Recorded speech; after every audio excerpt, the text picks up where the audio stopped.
नमस्कार, मैं हूं आपके साथ योगिता वाजपेयी। महाकुंभ पर हमारे इस खास प्रोग्राम में आपका स्वागत है। महाकुंभ की लाइव तस्वीरें आपको दिखाएंगे और महाकुंभ का ड्रोन व्यू भी आपको दिखाएंगे और एक्सक्लूसिव तस्वीरें आप तक पहुंचाएंगे। लेकिन उससे पहले शुरुआत करते हैं एक एक्सक्लूसिव रिपोर्ट के साथ।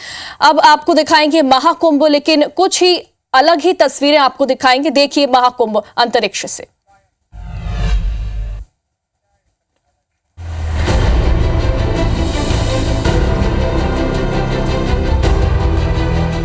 महाकुंभ यानी आस्था का कुंभ, यानी संतों का समागम। महाकुंभ जिसमें आकर धुल जाते हैं सारे पाप।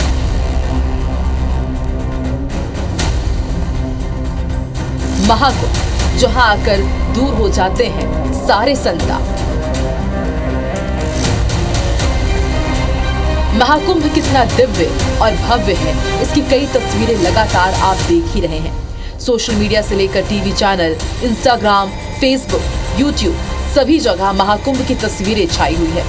महाकुंभ में आए संतों, साधकों, नागा बाबा की एक से बढ़कर एक स्टोरी लोगों तक पहुंच रही है।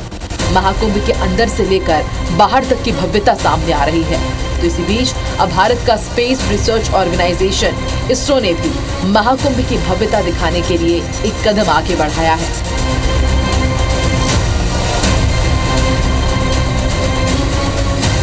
भारतीय अंतरिक्ष अनुसंधान संगठन यानी इसरो के अंतर्गत आने वाली संस्था national remote sensing centre Hyderabad ने महाकुंभ की तस्वीरें अंतरिक्ष से कैद कर अपनी वेबसाइट पर अपलोड की हैं। ये तस्वीरें वाकई भव्य है और महाकुंभ का एक अलग ही नजारा, एक अलग ही व्यू हमारे सामने ला रही है। प्रयागराज में महाकुंभ मेला सजा हुआ है, जिसे दुनिया के सबसे बड़े धार्मिक मेले के नाम से जाना जाता है।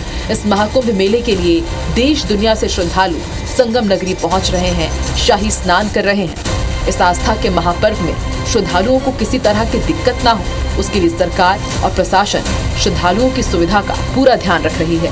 Bureau report IBC 24।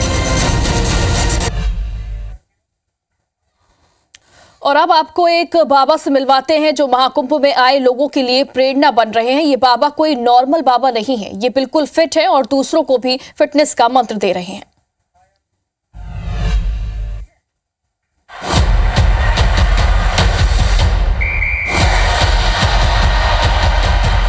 महाकुंभ में एक से बढ़कर एक संतों का जमावड़ा है। कोई कांटों पर लेट रहा है तो कोई बाबा हैं जो सालों से बैठे ही नहीं। वहीं इन सब के बीच एक बाबा हैं जो महाकुंभ आने वालों के लिए मोटिवेशन साबित हो रहे हैं। ये बाबा महाकुंभ में आने वालों को हेल्थ के लिए मोटिवेशन दे रहे हैं। महाकुंभ पहुंचे इन बाबा का नाम है पहलवान बाबा, जो मानसिक और शारीरिक स्वास्थ्य के लिए युवाओं को जागरूक कर रहे हैं। हमने मुहिम चलाई है, युवाओं को जगाना है, नशे को भगाना है, सबको स्वस्थ बना के भारत को विश्व गुरु बनाना है। 50 साल की एज हो चुकी है मेरी और मैं एक हाथ से 10,000 पुशअप लगा लेता हूँ, चक्री दंड लगा लेता हूँ, फुटबॉल के ऊपर हैंड स्टैंड भी कर देता हूँ। जब हम इस 50 साल की एज में इतनी मेहनत कर सकते हैं तो मेरा युवाओं को यही जगाने का उद्देश्य है। तो आप तो हमसे कहीं 4 गुना ज्यादा कर सकते हैं। महाकुंभ अपने आप में एक अद्वितीय और भव्य आयोजन है, जहां साधु संत और महात्मा भक्तों के साथ मिलकर साधना और तप के लिए पहुंचते हैं। ये अवसर न केवल धार्मिक उत्सव है, बल्कि ये सामाजिक और सांस्कृतिक मेलजोल का भी एक महत्वपूर्ण उदाहरण प्रस्तुत करता है, जहां देश विदेश से लोग आते हैं। आस्था का ये समागम 26 फरवरी तक चलेगा, जहां ऐसे ही एक से बढ़कर एक साधु संत आपको देखने को मिलेंगे। Bureau report IBC 24। और अब आपको तीर्थराज प्रयागराज के उस दिव्य स्थान के दर्शन करवाते हैं जहां पहुंचे बिना त्रिवेणी संगम की यात्रा अधूरी मानी जाती है। ये स्थान है बड़े हनुमान मंदिर, जहां राम भक्त हनुमान लेटी हुई अवस्था में विराजे हैं और इसीलिए इसे लेटे हुए हनुमान मंदिर भी कहा जाता है। कहते हैं कि माता सीता के आदेश पर ही हनुमान जी यहाँ विश्राम की मुद्रा में है, लेकिन वो प्रयागराज के कोतवाल की भूमिका भी निभाते हैं।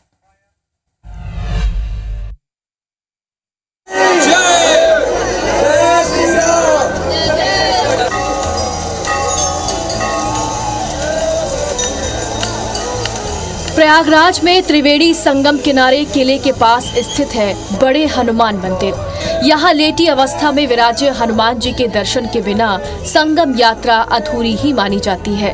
इस मंदिर में दक्षिण मुखी हनुमान जी की विशाल प्रतिमा जमीन से कुछ नीचे लेटी हुई अवस्था में है।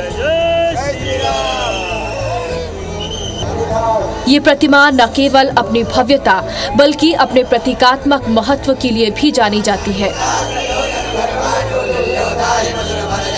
यहाँ हनुमान जी के बाएं हाथ में गदा और दाएं हाथ में राम लक्ष्मण विराजे हैं। प्रतिमा में हनुमान जी के पैरों के नीचे अहिरावण और कामदा देवी दबी होने का वर्णन किया जाता है। ये मंदिर अकबर के किले के पास गंगा किनारे स्थित है।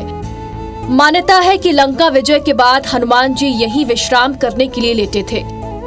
तो मैं आपको दिखाऊंगा कि प्रयागराज में बड़े हनुमान के मंदिर में किस तरह से श्रद्धालुओं की भीड़ तो उमड़ रही है, लेकिन दर्शन कीजिए IBC 24 पर विशेष तौर पर। और ये 20 फीट लंबी प्रतिमा है बजरंगबली की। हनुमान जी यहाँ विश्राम कर रहे हैं। मान्यता है, ऐसा कहा जाता है कि जब लंका विजय के बाद प्रभु श्री राम लौट रहे थे अयोध्या की ओर, तब हनुमान जी को थकान महसूस हुई थी।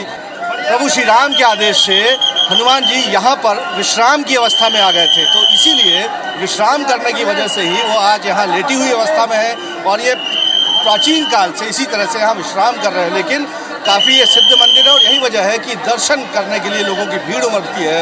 ये मान्यता है कि यहाँ जो भी मनोकामना हनुमान जी से की जाती है वो पूरी ज़रूर होती है। प्रयागराज के लेटे हुए हनुमान मंदिर की कहानी बेहद रोचक है। मान्यता है कि लंका विजय के बाद थके हुए हनुमान जी माता सीता के कहने पर संगम के किनारे विश्राम करने लेटे थे और उसी स्थान पर बाद में मंदिर बनवाया गया। मंदिर के पुजारी बताते हैं कि हनुमान जी प्रयागराज के इस मंदिर में ही रात्रि विश्राम करते हैं और तीर्थराज प्रयागराज के कोतवाल की भूमिका निभाते हैं। क्या मान्यता है पुजारी जी? सर्वप्रथम आप सभी को जय सिया राम। तीर्थों के राजा प्रयागराज हैं और प्रयागराज के कोतवाल लेटे हुए हनुमान जी महाराज हैं। ऐसी मान्यता है कि संगम स्नान का त्रिवेणी दर्शन का पुण्य आपको तभी प्राप्त होगा जब तक आप संगम स्नान के बाद लेटे हुए हनुमान जी के दर्शन न करें। तो लेटे हनुमान जी महाराज के दर्शन जरूर करना चाहिए। ये प्रयागराज के कोतवाल कहे जाते हैं और यह हनुमान जी का जो स्वरूप है ये स्वयंभू है। स्वयंभू हनुमान जी महाराज का स्वरूप है। हनुमान जी महाराज यहाँ पर अहिरावण का वध करके विश्राम मुद्रा में विराजमान है। हनुमान जी महाराज के बाएं हाथ में पीला विग्रह प्रभु श्री राम और लक्ष्मण जी का है। दाएं हाथ में हनुमान जी गदा है। कोतवाल की भूमिका में है हनुमान जी महाराज। जैसे आप काशी में जाएंगे तो वहाँ के कोतवाल काल भैरव जी हैं, तो प्रयागराज के रक्षक कोतवाल, महाकुंभ के रक्षक कोतवाल श्री बड़े हनुमान जी महाराज हैं। बड़े से बड़े VIP हो या आम जनता, प्रयागराज में त्रिवेणी संगम में डुबकी लगाने के लिए आने वाले लोग बड़े हनुमान के दर्शन जरूर करते हैं। अब जबकि महाकुंभ में स्नान के लिए रोज लाखों करोड़ों की भीड़ यहाँ पर उमड़ रही है, तो बड़े हनुमान मंदिर के दर्शन के लिए भी श्रद्धालुओं का तांता देखने लायक है। लाइन में लगकर जय श्री राम और हनुमान के जयकारे लगाते लगाते बड़े हनुमान जी के दर्शन भी हो रहे हैं और लोग इन दिव्य दर्शनों को पाकर धन्य हो रहे हैं। अभी दर्शन हुए क्या? हाँ, बहुत अच्छे दर्शन हुए, बहुत बढ़िया। क्या महिमा है मंदिर की? बहुत अच्छी है, कृपा है बजरंगबली की। बहुत अच्छा लगा, बहुत अच्छा, बहुत बढ़िया दर्शन, बहुत अच्छे, बहुत बढ़िया, बहुत अच्छा नहान, सब कुछ अच्छा। योगी जी महाराज दोबारा फिर आएंगे। बहुत अच्छा लगा, बहुत अच्छे से दर्शन हो गए, बहुत अच्छा लगा। बजरंगबली की जय, बोलो हनुमान दादा की जय। कहते हैं कि जब मुगल बादशाह अकबर ने इस प्रतिमा को हटाने की कोशिश की तो हनुमान जी का वजन बढ़ता गया और वो धरती में समाते गए। अकबर समझ गया कि कोई अदृश्य शक्ति है जो प्रतिमा को वहां से हटने नहीं दे रही। हार मानकर अकबर ने ये काम रोक दिया। कहते हैं कि मां गंगा भी वर्षा काल में हनुमान जी को स्नान करवाने मंदिर तक जरूर पहुंचती हैं। ये मंदिर न केवल भक्तों के लिए आस्था का केंद्र है, बल्कि इसे भारतीय संस्कृति और इतिहास का भी एक महत्वपूर्ण हिस्सा माना जाता है। तमाम श्रद्धालु हैं जो दर्शन करने के लिए पहुंच रहे हैं। लोगों की भारी भीड़ उमड़ रही है और हर तरफ जय श्री राम के, हर हर गंगे के और बजरंगबली के जयकारे लग रहे हैं। कैमरामैन रमाशंकर के साथ विजेंद्र पांडे, IBC 24 प्रयागराज। बड़े हनुमान जी के दर्शन आपने किए और अब बात करेंगे कल्पवास की। कल्पवास यानी कि पौष महीने की पूर्णिमा से लेकर माघ महीने की पूर्णिमा तक संगम किनारे रहकर वेदों का अध्ययन करना, ध्यान करना और साधना करना। सदियों से ये परंपरा चली आ रही है। महाभारत, रामचरितमानस और पुराणों में कल्पवास का जिक्र मिलता है।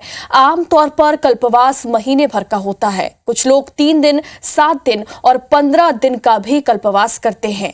क्या है कल्पवास, देखिए इस खास रिपोर्ट में।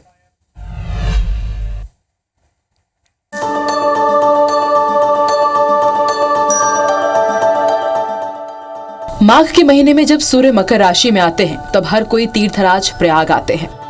देव, दैत्य, किन्नर और इंसान भक्ति भाव से त्रिवेणी संगम में स्नान करते हैं।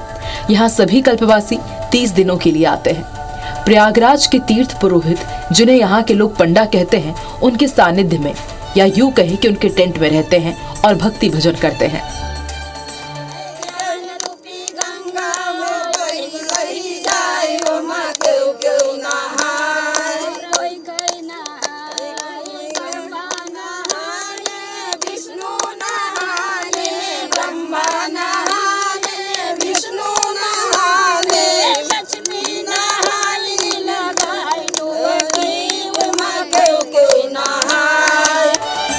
कल्पवास का नियम बड़ा कठोर होता है। सूर्योदय से पहले उठना, पूजा पाठ करना, जमीन पर ही सोना, किसी के यहाँ भोजन नहीं करना और अपने चूल्हे पर बनाया भोजन ही करना कल्पवास कहलाता है। जैसे सुबह है खाना खा जाइत है, शाम के है फलहारी रह जाइत है, इतनी समय पूजा पाठ हुई, सुबह है गंगा नहा पूजा करवे, यह सब पूजा पाठ यह चलत है। एक टाइम खाना रही जो हो सकता है, दान जो हो रहा है उसको हम लोग कर रहे हैं, और जो है जो कुछ हो रहा है, जो आता है दरवाजे पे उसको वापस नहीं लौटाते हैं। बस यही काम हो रहा है। 1 महीने में जितना हो सक रहा है पुण्य का काम, कि गंगा तट पे आके अपने से कोई पाप ना हो, पुण्य करते रहिए। 12 साल तक रहे हैं, पूजा पाठ दोनों टाइम दिया बत्ती सब कुछ होता रहा। यहाँ पर जो है एक टाइम भोजन करते हैं और गंगा स्नान करते हैं और पूजा पाठ करते हैं और यही गंगा आरती और ये सब भजन कीर्तन कथा वार्ता। कल्पवास में एक टाइम भोजन करी थे और सब चीज बेराई थे। तेल साबुन नहीं लगाते, नहाते हैं गंगा जी, पूजा करते हैं दोनों टाइम। एक टाइम भोजन होता है, एक टाइम फलाहार होता है। कल्पवास कल्प से बना है। वैदिक साहित्य के मुताबिक वेदों के अध्ययन के लिए 6 वेदांगों की रचना की गई थी। ये 6 वेदांग है शिक्षा, छंद, व्याकरण, निरुक्त, ज्योतिष और कल्प। कल्प में यज्ञ, ज्ञान, दान आदि की विधि बताई गई है। कुंभ 4 जगह प्रयागराज, हरिद्वार, उज्जैन और नासिक में लगता है, लेकिन कल्पवास सिर्फ प्रयागराज में ही होता है। हर माघ मेले के दौरान कल्पवासी प्रयागराज आते हैं। मान्यता है कि कुंभ के दौरान कल्पवास की महिमा और भी बढ़ जाती है। रुक जा जाने वाली, कहाँ जाती हाली हाली, मैं हूँ श्याम बंसी वाले, कोई गैर नहीं, मैं हूँ श्याम। राहुल सौमित्र के साथ IBC 24 प्रयागराज। प्रयागराज महाकुंभ में देश भर के अलग अलग मंदिरों के मॉडल बनाए गए हैं ताकि यहां आने वाले श्रद्धालु एक ही स्थान पर सभी मंदिरों के दर्शन कर सकें। लगभग 1 साल पहले अयोध्या में बने प्रभु श्री राम के मंदिर का मॉडल भी लोगों को अपनी ओर आकर्षित कर रहा है। बुधवार को केंद्रीय मंत्री गजेंद्र सिंह शेखावत ने राम मंदिर के इस मॉडल का शुभारंभ किया और उसे आम जनता के दर्शन के लिए खोला। इस मंदिर की भव्यता, नक्काशी अयोध्या की तर्ज पर है। हमारे संवाददाता स्टार जैन ने केंद्रीय मंत्री गजेंद्र सिंह शेखावत से बातचीत की। बहु अयोध्या में जो प्रभु श्री राम लला की जो दरबार बना है, मंदिर बनी है, उसी तरीके से इस मॉडल को बनाया गया। और केंद्रीय मंत्री गजेंद्र सिंह शेखावत जी हमारे साथ मौजूद है, जिन्होंने प्रभु श्री राम लला की अभी पूजा अर्चना भी की है। उनसे बातचीत भी करेंगे। प्रयागराज महाकुंभ चल रहा है, अयोध्या का मॉडल भी मंदिर बनकर तैयार यहाँ पर हो गया, क्या कुछ कहेंगे? देखिए, इस दिव्य महाकुंभ को और भव्य बनाने के लिए सभी लोग अपनी अपनी तरह से योगदान कर रहे हैं और निश्चित ही ये भगवान राम जी का मंदिर अयोध्या से ला करके यहाँ प्रयागराज में बनाना, सो प्रयागराज को, अयोध्या राज्य को प्रयागराज में लाने का जो सकल सामर्थ्य किया है, मैं हृदयपूर्वक सबका उसके लिए अभिनंदन करता हूँ और निश्चित ही कुंभ में आने वाले करोड़ों लोगों को अयोध्या जाने की जो दिव्य अनुभूति है वह इस मंदिर में आकर के निश्चित ही होने वाली है। गजेंद्र सिंह शेखावत जी हैं, केंद्रीय मंत्री हैं, जिनसे हम बातचीत कर रहे थे, जिन्होंने यहाँ पर प्रयागराज में जो अयोध्या मंदिर का जो मॉडल बना है उसके यहाँ पे दर्शन किए प्रभु श्री राम के, और साफ उनका कहना है कि यहाँ आने के बाद वैसे ही अनुभूति फील हो रही जैसे अयोध्या में प्रभु श्री राम के मंदिर के दर्शन करने के बाद होती। प्रयागराज में ही अयोध्या जैसा मंदिर यहाँ बनाया गया है, तो ये कहीं ना कहीं उन श्रद्धालुओं के लिए लाभदायक होगा जो प्रयागराज आस्था की डुबकी लगाने तो आ रहे हैं लेकिन किसी कारणवश अयोध्या नहीं जा पा रहे हैं, तो वो यहीं पर रहकर प्रयागराज में ही अयोध्या के प्रभु श्री राम लला के दर्शन कर सकते हैं। कैमरामैन रमाशंकर के साथ स्टार जैन, IBC 24 प्रयागराज। और अब करते हैं सनातन बोर्ड की जो मांग लगातार उठ रही है उसको लेकर एक खास रिपोर्ट आपको दिखाएंगे। पहले समझिए कि महाकुंभ की जमीन को वक्फ की जमीन होने का दावा किया गया, सिलसिलेवार तरीके से आपको पूरा जो मामला है वो बता रहे हैं। उसके बाद सनातन के संतों ने इसका विरोध किया और इस बीच जमकर बयानबाजी भी देखने को मिली है। सनातन बोर्ड के गठन की मांग भी उठी, लेकिन अब जल्द ही महाकुंभ में धर्म संसद लगने वाली है जहां सनातन के कई बड़े संत एक साथ होंगे। तो अब धर्म संसद से पहले महाकुंभ में सनातन बोर्ड के गठन को लेकर गुरुवार को एक बड़ी बैठक भी हुई। देखिए खास रिपोर्ट।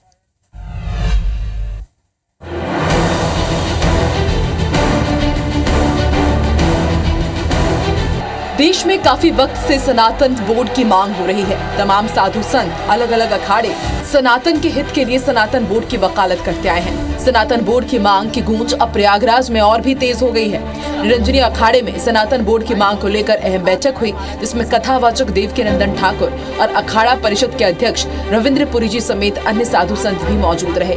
धर्म संसद को लेकर हमेशा से आवाज बुलंद करने वाले कथावाचक देवकीनंदन ठाकुर ने कहा कि हम 27 जनवरी को घोषणा करेंगे कि सनातन बोर्ड चाहिए, सरकार इसे जल्द बना कर दे। साथ ही उन्होंने वक्फ बोर्ड को समाप्त करने की भी वकालत की। हम लोगों ने अपने अपने आराध्य की और अपने इष्ट की और सबकी सनातनियों की शपथ ली है कि 27 जनवरी को जो धर्म संसद होगी, सनातन बोर्ड हमको सनातनियों को लेके देना है। ये वो एकजुटता है, ये इसकी कसम है। इसके अलावा कथावाचक देवकीनंदन ठाकुर ने ये भी कहा कि बांग्लादेश की समस्या का समाधान होना चाहिए। बांग्लादेश में लंबे समय से हिंदुओं पर हमले हो रहे हैं, हिंदू मंदिरों, घरों को निशाना बनाया जा रहा है, तो इसे लेकर भारत में भी आक्रोश देखा गया। ऑलरेडी बहुत पहले कह चुका हूँ, जितने भी हिंदू हैं किसी भी देश में हैं, अगर वहाँ परेशान हैं तो उन्हें भारत में जगह मिलनी चाहिए और आते ही वोटिंग राइट मिलना चाहिए। और जो यहाँ इलीगल हैं, चाहे वो कहीं के हैं, आउट। वहीं धर्म संसद में शामिल हुए अखाड़ा परिषद के अध्यक्ष रविंद्र पुरी महाराज ने भी सनातन बोर्ड के गठन की मांग को दोहराया और वक्फ बोर्ड को खत्म करने की पैरवी की। हमने प्रयास किया है 27 जनवरी को हमारा दिव्य और भव्य रूप से धर्म संसद हो और जितने भी हमारे महात्मा मठ मंदिर मठाधीश है, मंदिरों के व्यवस्थापक है, महंत है, श्री महंत है, महामंडलेश्वर है, आचार्य महामंडलेश्वर है, सभी को हमने आह्वान किया है कि आप सब सेक्टर 17 में आए और वहाँ पे बहुत दिव्य रूप से और भव्य रूप से धर्म संसद होने वाली है और मंथन के पश्चात वहाँ से अमृत निकलने वाला है, जिस अमृत का नाम होगा सनातन बोर्ड। सनातन बोर्ड को लेकर लगातार साधु संत अपनी बात और मांग को आगे बढ़ा रहे हैं और महाकुंभ में अब ये मांग और तेज रफ्तार पकड़ रही है। खास बात ये भी है कि अब साधु संत 27 जनवरी को इसे लेकर सरकार के सामने पुरजोर तरीके से मांग रखेंगे। देखना होगा कि अब इस मांग के तेज होने के बाद सरकार का क्या रुख रहता है। क्या अभी सिर्फ इस पर चर्चा ही होती रहेगी, गंभीर विचार ही होता रहेगा, या फिर वाकई सनातन बोर्ड मूर्त रूप भी लेगा? बड़ा सवाल ये भी कि क्या सनातन बोर्ड के गठन के इतर वक्फ बोर्ड को समाप्त किया जाएगा, क्योंकि ये मांग संतों की है और प्रयागराज में होने वाले धर्म संसद में भी उठने वाली है। प्रमुख एजेंडा जो धर्म संसद का यही है कि सनातन बोर्ड का गठन हो और इसको लेकर हमने कथावाचक देवकीनंदन ठाकुर से बात की, अखाड़ा परिषद के अध्यक्ष रविंद्र पुरी महाराज, उनसे भी बातचीत की। उनका एक ही कहना है कि सनातन बोर्ड इस समय आवश्यकता है पूरे देश की, सनातन धर्म की, और इसीलिए वो मांग कर रहे हैं कि सनातन बोर्ड का गठन तत्काल कर देना चाहिए। और साथ ही साथ उन्होंने कहा है कि ये कुरुक्षेत्र में जैसे योद्धा स्वयं आ जाते हैं, तो ये कुरुक्षेत्र है और इसमें सभी आमंत्रित है। जो सनातन धर्म को आगे बढ़ाना चाहते हैं वो सभी इसमें आ सकते हैं। बस यही उन्होंने एक निवेदन किया कि आए, इसमें राजनीति ना करें। यहाँ कैमरामैन रमाशंकर के साथ स्टार जैन, IBC 24 प्रयागराज। और इसी के साथ महाकुंभ पर हमारे इस खास प्रोग्राम में फिलहाल इतना ही। आगे देखिए खबर 10 बजे अविनाश कर के साथ। नमस्कार।